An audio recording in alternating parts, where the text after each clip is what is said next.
गढ़ में भी प्रोफेसर अजमल सावंत के क़त्ल ख़िलाफ़ STP ऐं सिविल सोसाइटी पारां एहतिजाजी मुज़ाहिरो कयो, जंहिंमें शहरनि वॾे अंक में शिरकत कई। रिपोर्ट करे रहियो आहे अब्दुल रहमान बुर्दी।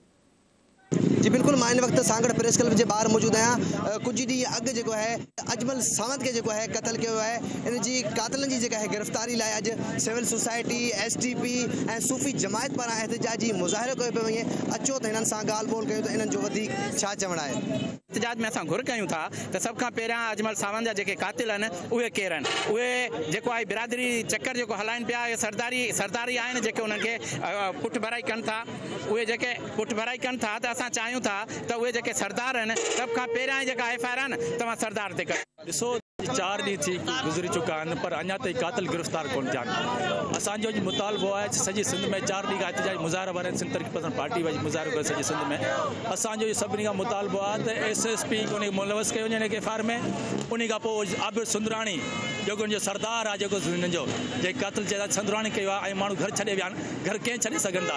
जॾहिं आबिर सुंदराणी गिरफ़्तार कंदो त तव्हांखे कातिल मिलींदा। फ्रांस में डिग्री हासिल कई हुई ऐं उते हुनखे 1 कलाक जा 30,000 रुपया मिलिया पे, लेकिन वो ठुकराए सिंध माण्हुनि जी ख़िदमत करण जे लाइ हिते आयो हुयो ऐं हिकु अहम इदारे में कमु कयो त जंहिं सिंधी माण्हू ख़िदमत करे। अफ़सोस जो क़बाइली तकरारनि जे करे हुनखे ख़तमु कयो वियो।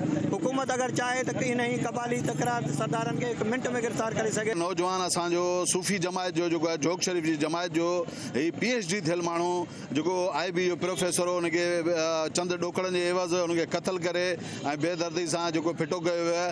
असीं मुतालबो था कयूं त सिर्फ़ु उनजा कातिल न पर उनजो जेको पूरो एरियो आहे, जेके इहे ज़हन रखंदा माण्हू उन्हनि खे छो नथो ख़तमु कयो वञे। सूफ़ी अजमल साईं जेको प्रोफेसर हो उनखे शहीद कयो वियो आहे। असां उन लाइ जेको आहे सूफ़ी जमायत जे तरफ़ां एहतिजाज करे रहिया आहियूं ऐं गवर्नमेंट खां अपील था कयूं त हिन जे कातिलनि खे बिफोर गिरफ़्तार कयो वञे ऐं इंसाफ़ ॾियारायो वञे। हिकिड़ो अहिड़ो कारोबार नौजवान लाइ शऊर पैदा कंदुसि ऐं हिकु ॾींहुं मां बाक़ाइदे अंदरूनी सिंध जे जेके जाहिल वॾेरा आहिनि ऐं जाहिल तबिको आहे ऐं पढ़े लिखे आवाम जे लाइ जेके ही नासूर बणियल आहिनि, मां इन्हनि लाइ बाक़ाइदे वसवारनि खे चवंदुसि त जीअण ॾियो ऐं अहिड़ा गुलदस्ता जेके सिंध में पैदा था थियनि ऐं तमामु हिकिड़ो। जीअं त तव्हां हिननि जूं ॻाल्हियूं ॿुधो, हिननि जो चवणु आहे त अजमल सावंत जी क़त्ल न बल्कि पूरी इंसानियत जी जेका ही क़त्ल आहे ऐं हिननि मुतालबो कयो आहे त सिविल सोसाइटी ऐं शहरनि त अजमल सावंत जे कातिलनि खे गिरफ़्तार कयो वञे ऐं जेके थाड़ियल कल्चर जेको आहे उहो